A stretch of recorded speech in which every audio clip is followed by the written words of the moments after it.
الصلاة بروحها. مرات أنا أصلي، نعم أصلي، بس شو أصلي؟ أولاً من تيجي انكمش أو راح أعوف شغلي. شوف من أعظم الناس اللي الله يحرمهم البركة يا هم، من أكثر الناس المحرومين من البركة اللي يحرمون الناس من الصلاة. واحد، وبعد شنو يعني اكو واحد يحرم الناس من الصلاة؟ اكو واحد مثلا يشتغل هو عنده مطعم وهذول العمال يريد يصلون، هذا يقول لا عندنا شغل، يشتغل خلفه متوازي تاع الصلاة، نكمل شغلنا ونصلي. شوف هو بابا مثلا عنده افترض لازم هو خطية لازم سيطرة، يعني هو شرطي مثلا ما يقبلوا لي يصلي، اللي منع من الصلاة يحرم البركة. باوع المجتمع الجوادي، مجتمع أهل البيت الحقيقي، هو المجتمع اللي إذا أذن الأذان دخل انذار جيم. كم واحد بينا إذا أذن الأذان ينخبص خلاص أذن؟ لا، أكو بعض الناس مو إذا أذن الأذان ينتظر الصلاة قبل ربع ساعة. كم واحد بينا هذا يريد البركة، هو هذا باب البركة. وأوصاني بالصلاة. الإمام الصادق عليه السلام لما حضرت الوفاة، يعني لما احتضر وتقول زوجته قال لنا يجمعوا لي قرايبي وعمامي وناسي، يقول احنا حسباننا راح يوصينا فد وصية سياسية، راح يقول فلان هيك خليفتي وهيك سووا وهيك كذا، يقول واجتمعوا بنو هاشم وصارت ضجة وكذا، الوصية الأخيرة كذا كذا. قال لهم لا تنالوا شفاعتنا مستخفا بصلاتي. هاي أعظم وصية. المرحوم السيد علي القاضي رحمة الله عليه ينقل شيخ بهجت رحمة الله عليه، يقول احنا فد يوم قاعدين يم سيد علي القاضي والتمينا طلابه والعرفاء ومقربينه وكذا، قلنا له سيدنا انت قل لنا عنوان مدرستنا شنو؟ عنوان هذا المبدأ الأعلى في مدرستنا شنو أعظم مبدأ في مدرستنا؟ قال الصلاة في وقتها. أعظم مبدأ هذا صلاة. وجعلني مباركا أينما كنت وأوصاني بمن؟ بالصلاة. كم واحد بينا ينتظر الصلاة، صلاة الصبح، صلاة الظهر، صلاة العشاء، المغرب، العصر، قبل 10 دقائق، ويروح شوف هاي يسووها كانوا أهل الله يسووها هاي، يروح للمراية يمشط شعره ويرتب وضعه ويحط عطر ويلبس ملابس زينة اللي راح يلتقي بالله. كم واحد بينا الآن أنا نقدر أروح ألتقي لي بواحد إلى عدة فد اسم بالمجتمع، أرتب حالي وأرتب وضعيتي لأنه راح شنو أو رايح يلتقي مثلا بشنو هسه فد واحد يحبه راح يلتقي بي، شو يسوي؟ يشتري أفضل عطر، يلبس أفضل ملابس، يرتب حاله على مود شنو؟ على مود هذا من يلتقي بي يقول والله هذا شيخ زين. أنا بالصلاة أروح إلى أعظم العظماء وأكبر الكبراء وسيد السادات ومولى الموالي وسلطان السلاطين إلى الله عز وجل، بس أصلي ببرمودة، يصلي وشعره كفش وهوسته وموبايله قدامه ويفكر صبه وغدا لو ما صبه وغدا، ويفكر ويصلي بين الشوطين ويصلي بالفاصل الإعلاني مال المسلسل. صلاة يا شاي هاي إذا تصعد لله تفشني. صلاة انت ما شايفنا احنا شلون نصلي ونشك؟ ما يدري يشك يصلي الله اكبر عنده محل فتح، اتذكر ياهل يطلبهم فلان ما سدده بس اخلص الصلاه اخابره هيك اسوي من عنده، ليش ما صار له مده راحت الصلاه، صارت بيع وشراء وطلايب. وبعض الناس يصلون بالمطبخ بيصلي قدام الناس الاكل، بعض الناس يصلون قدام اطفال الله اكبر قل الله احد صير حوس. هي صلاه، هاي صلاه ايش؟ أنا بالصلاة راح ألتقي بالله ألتقي من اسمها صلاة يعني صلة. وأوصاني بالصلاة. الله يرحم سيد هاشم الحداد يقول التقى بشيخ مرتضى مطهري، اثنيناتهم ذولا فحول بعد كبار، هذا عارف وهذا أيضا فيلسوف. سيد هاشم سأل شيخ مرتضى المطهري، قال له حضور القلب بالصلاة مالتك شلون؟ قال له أنا من أصلي أفكر بالألفاظ وألتزم بالمصطلحات وأعيش بجو هذه. قال له شيخنا جاي أنت تصلي، أنت جاي تصلي للألفاظ. شوف، من تروح إلى أحوال أهل البيت عليهم السلام بالصلاة، كان رسول الله صلى الله عليه وآله إذا جاء إلى الصلاة لا يعرف أهلا ولا حميما، ما يعرف الناس، ما يعرفهم، ينقطع إلى الله عز وجل. وأمير المؤمنين عليه السلام في إحدى معاركه دخل سهم برجله ما قدروا يطلعوه، ابن عباس قال معوفوه خليه يصلي لما تطلعون السهم، لأن إذا صلى بعد ما يدرب واحد. وهكذا الإمام الحسن والحسين وزين العابدين وسائر الأئمة، باب النورانية الصلاة.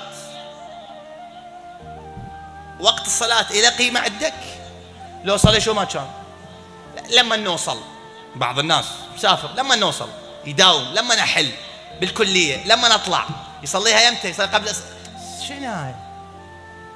انت خلي عندك قاعدة، ايش قد تتأخر بصلاتك تتأخر توفيقاتك، وحدة بوحدة ما يصير. ايش قد تلتزم بصلاتك تجيك توفيقاتك، ما تقبل غلط. وبعد اسعى انا اخو ما طولت عليكم، اسعى بأن تصلي صلاة خاشعة. هسه شلون؟ مو وقتها، هذا بعد يراد له بحث شنو، مو بحث خارج، بحث خاص، هاي محاضرة مستقلة. شلون واحد يصلي صلاة بحضور قلب؟ شلون واحد يصلي صلاة بحضور قلب بحيث أصلي وأعيش في عالم الصلاة وما أخلي خواطر تجي إلي بأثناء الصلاة. وهذا من أصعب المطالب اللي على المؤمن أن يبحث عن علاجها. يعني هو هذا المؤمن خو ما يظل دائما يخلي خلقه يم تخلص من الذنوب، خو خليه يخلص ويفضها بعد شنو. بس اخو ما يظل دوم الناس يقولوا له اترك الذنب، اترك شو يترك الذنب؟ خو المفروض ترك الذنب يعني شنو؟ يعني من زمان ترك الذنب وخلصان. شنو؟ ترى هي ركضه مال 2 3 وبعدين تنتهي سالفه ان شاء الله الذنوب والمعاصي، يبدي يمشي بالدرب صح. خو ما يظل الحكي بس ترك الذنب، شنو الذنب؟ شنو وحش ترك الذنب؟ المفروض هاي مسألة ترك الذنب، ترك المعاصي، ترك الذنب، إنسان يجاهد نفسه 1 2 3 سنوات وبعدين تضعف النفس الأمارة بالسوء، بعدين تنتهي والحمد لله يمشي بلا معصية. بس قل لي ما وراء هذا شنو؟ وراء هذا الكمالات، من أعظم الكمالات حضور القلب في الصلاة. وإلا أنا ممكن واحد يصلي صلاة الليل، بس من يصلي صلاة الليل باله مو يم الله، شو يصلي؟ جثة تصعد تركع تسجد، تصعد تركع. إذا الله يراوي العبد يفكر بغير سالف، مو تسولف ويا الله. هي صلاة شنو؟ الله يسولف وياك وتسولف وياه، هي هاي الصلاة.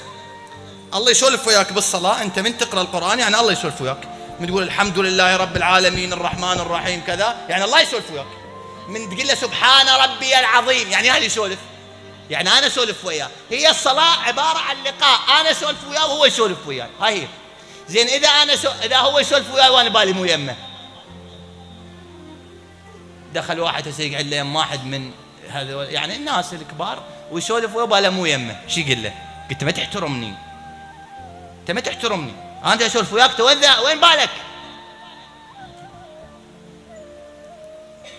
الساعة تسولف لك ويا واحد ومكنك، شايف بعض الناس قاعدين بمكان كل يوم مكنكين، شلونكم؟ الحمد لله، شلونك؟ شنو ثم ماذا؟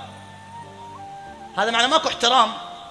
انا الان اصلي الله يسولف وياي يقول لي قل هو الله احد، انا اقول صبوا عشاء، ماكو احترام. الصلاة الحقيقية بحضور قلب، وجعلني مباركا أينما كنت وأوصاني بالصلاة. إذا ماكو صلاة ماكو بركة، ولذا قالوا الصلاة عمود الدين إن قبلت. عندنا هيك رواية طويلة مضمونها نص من عندها، يقول الإنسان من يموت ويدخل بالقبر يظهر له شخص نوراني بالقبر، شلون ملك هيك بالقبر. فمنكر ونكير يسألون هذا الشخص النوراني، يقولون له شنو عندك شي وياه؟ هذا عندك شي وياه؟ فإذا يقول لهم اي عندي شي وياه ابتعدوا عنه، يقول ملائكة الحساب يبتعدون عنه. مو منكر ونكير، ملائكة الحساب. إذا قال لهم لا والله ما أعرفه، بعد هم الجماعة شنو؟ يشوفون شغلهم وياه. فهذا الراوي سليمان يقول هذا منو؟ قال هذا الصلاة، صلاته. إذا صلاته مضبوطة هي تدافع عنه بالقبر، هي تدافع عنه، تدافع عنه بالمحشر. عندنا في رواية هاي نظرية تجسيم الأعمال في العقائد، تقدر تبحث عنها. يعني مثلا عندنا رواية يقول إنه في الحشر، والناس بالحشر يجي مخلوق نوراني، الناس تظن ملك من الملائكة، فيتخطى الصفوف يقول لهم هذا جيبوه، يجيبه ياخذه يوديه، بعدين يرجع يقول لهم مو هذا، يجيبه يختار لجماعة يروح. فالناس هناك هم تسأل، يقولون الملائكة هذا منو؟ قام هذا سورة ياسين. هذول كانوا يقرون سورة ياسين. شوف تجسيم الأعمال، تتجسم الأعمال. ولذلك إخواني الصلاة الآن إحنا إذا نقرأ في سيرة أهل البيت سلام الله عليهم، يعني والله هذه الرواية عجيبة يا أخي. يقول لك يوم 9 محرم زحف الجيش على معسكر الحسين، 9 محرم، وأراد الشمر لعنه الله أن يبدأ القتال يوم 9 محرم الظهر.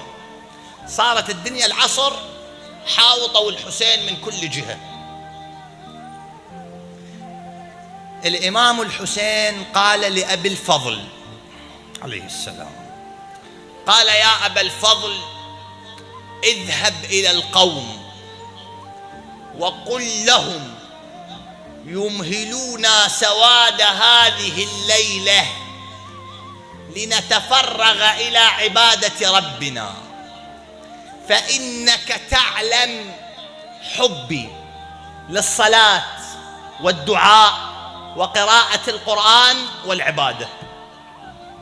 يعني شوف بأحلك الظروف، بأصعب المواطن، الإمام الحسين يأجل المعركة، يودي العباس يقول له خليطونا الليلة مهلة عطوة، باكر نبدأ القتال، الليلة نريد نصلي. ويروح الإمام العباس ويقول لهم وتتأجل المعركة، ويقف الحسين عليه السلام بين أصحابه ويقول لهم هذا الليل فاتخذوه جملا، ويقولوا له من تركك، فيتفرغون للعبادة بين قائم وقاعد وراكع وساجد، لهم دوي كدوي النحل. بمن؟ بالعبادة. هذا الحسين وهذا الإمام الجواد وهذول أهل البيت. الآن كل واحد بينا أنا أسأل نفسي حصة العبادة بيومي إيش قد؟ حصة العبادة إيش قد؟ نص ساعة، ساعة؟ كم واحد بينا عنده جلسة بين يدي الله 40 دقيقة، يفرش سجادته ويطلع الصحيفة السجادية، يطلع مفاتيح الجنان، يطلع القرآن ويسولف مع الله. قل لا أنا ما عندي غير أهل البيت يا رب. يزور الحسين، يقرأ زيارة عاشوراء، ويصلي على محمد وآل محمد، ويقرأ دعاء، ثم يبكي بين يدي الله يقول له ربي أنا هذا حالي ما عندي. كم واحد بينا مستعد يسويها برنامج يومي هاي بحياته بين مع الله. هذا الجمال، هذا العطاء، هذا اللي يرزقنا بلا حساب.